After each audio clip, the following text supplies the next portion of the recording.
Welcome to Penny's Pantry, and I hope you enjoy this episode.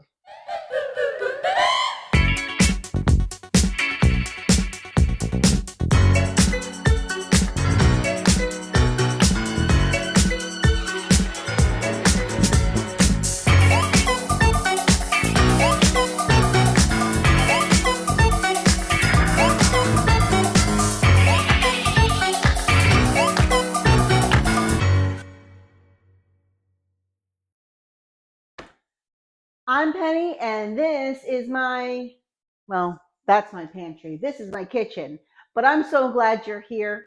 I just wanted to share with you. Last episode, we did some roasted garlic, and it's going to be so good as we go into all different dishes.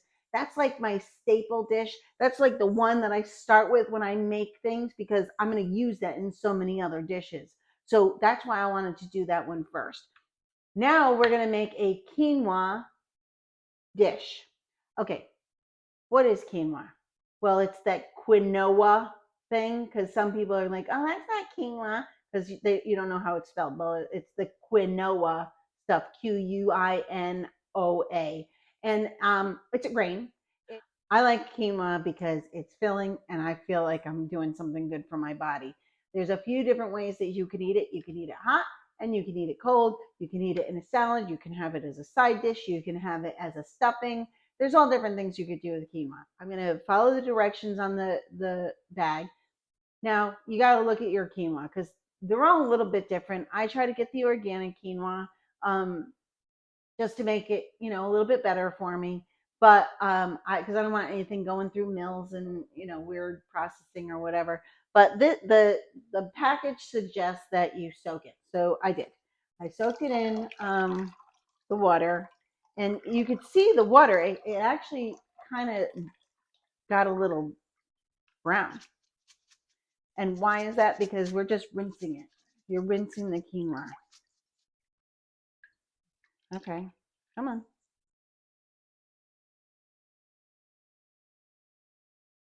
Okay. So the package says for every half cup of quinoa, a cup of water. So I have 4 cups of water. So I'm doing 4 half cups, which is 2 cups. But I'm just using a half cup for measuring purposes because that's just how I roll.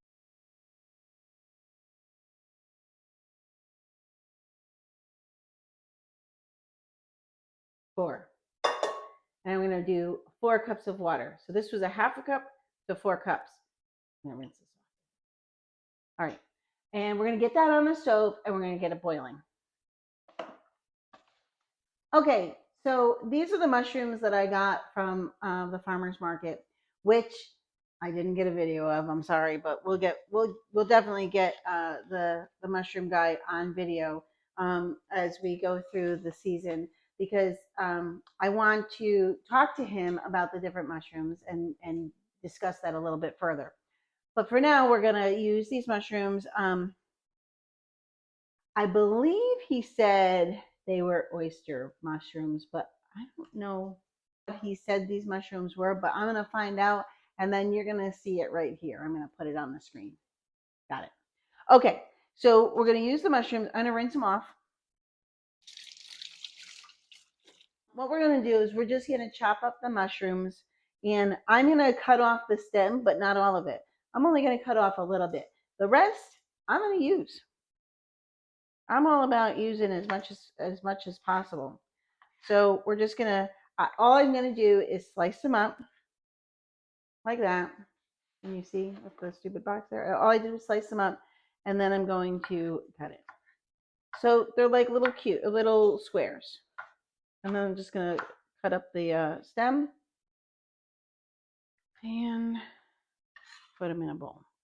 What we're gonna do is we're gonna fry them up with some Artana olive oil, and then we're gonna also cut up some other oil. So we're just gonna slice these up. Oh, I forgot to cut off the end.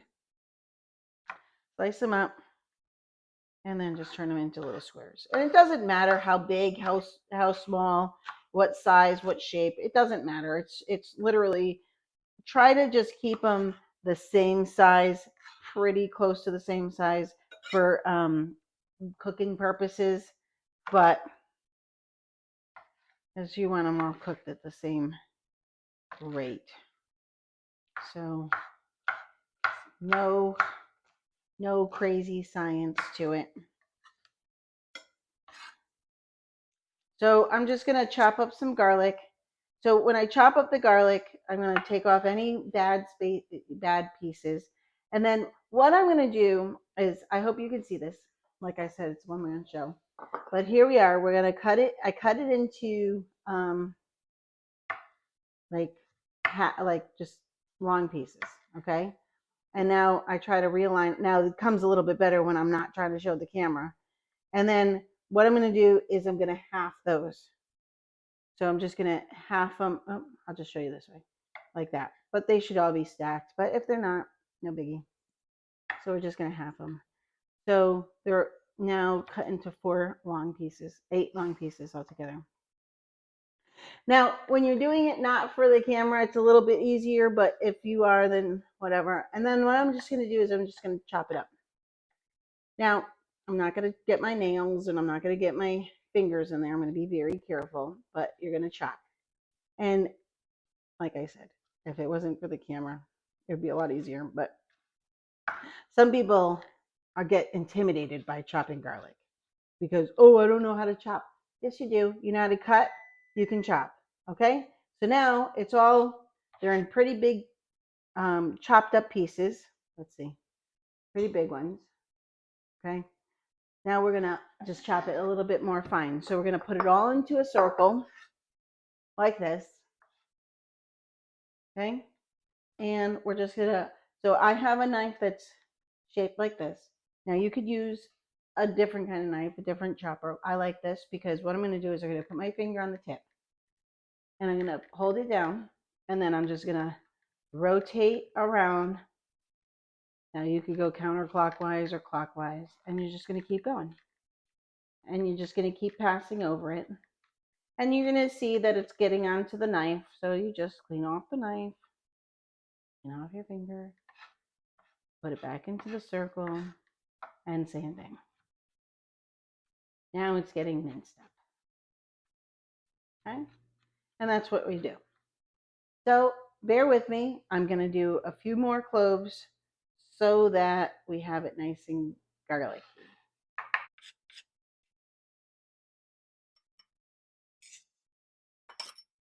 So I have a little bit of a different angle right now because I'm going to use my little hot plate thing so that I can cook for you on screen and you can see what we're going to do. I used to do garlic first, but I don't do garlic first anymore because the garlic's going to burn before everything else is cooked.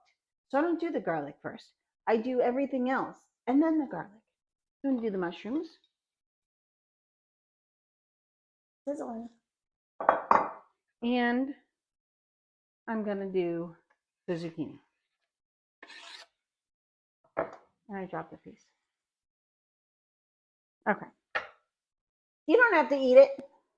I'm just kidding. All right, I'm just giving this a quick stir just to make sure everything's touching the pan, getting some oil. Listen, I don't have a lot of oil in here. I will add a little bit more because what happens is both of these ingredients, both zucchini and mushrooms, act like sponges to oil. So I wanted to get the base of it in there hot, and then it's going to absorb it. We're going to fry it up a little bit, saute it, and then we're going to add a little bit more garlic once it starts to brown up a little bit.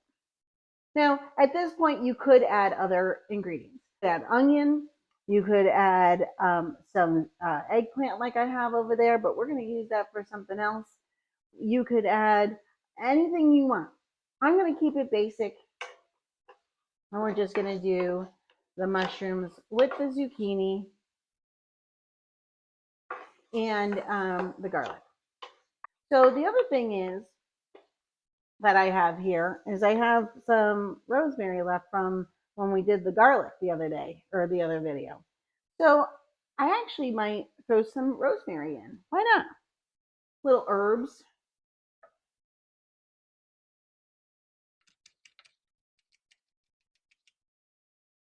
All right, now we're going to put the herb in after the garlic. Why? I watched this thing a long time ago, and it was about when to put in herbs. And if they're dried herbs, you put them in first. If they're fresh herbs, you put them in last, because the dried herbs they have to get basically rehydrated to get the flavors to come out. Well, these are already hydrated. They're fresh from the garden, and we don't need them to actually come out that much. So, I mean, I can already smell it. So it's fine. So we're going to do after we do the garlic. Okay, I cheated. I'm sorry. I put it on the other stove so that I could get some real heat to it. But here we are. So it started to brown a little bit. And now I'm going to add the garlic.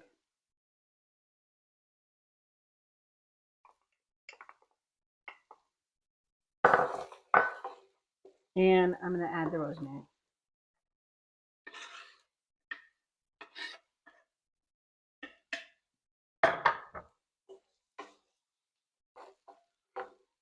Oh my gosh, if you could just smell this right now.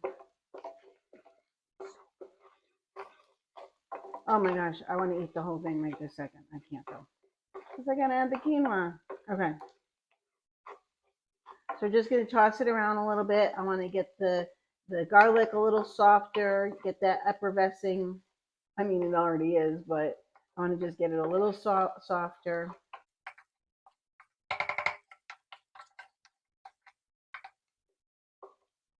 And then what I'm going to do is I'm going to add the quinoa right to the pot and kind of make it like almost like a fried rice almost. So I'm just going to use a little, I don't know, I use this for a spoon sometimes.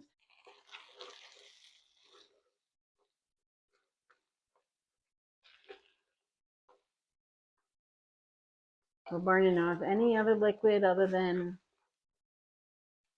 the oils. So we want the liquid to go away. Cook that up. Now all these flavors are just meshing so well. But I have a surprise. So what I'm going to do is I'm going to use truffle oil to season and flavor the whole thing once it's all put together.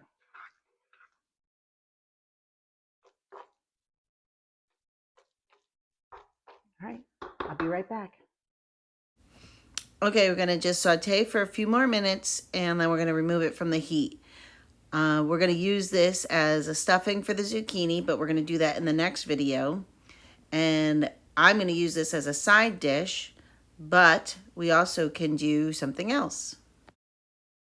Okay, one more idea that we can do with this quinoa is we can actually add an egg to it, mix it up, and then we could fry it up to be like almost like crab cakes, but quinoa cakes. I'm not going to do that right now because I have to get on to the next recipe. Thank you for joining me at another episode of Penny's Pantry.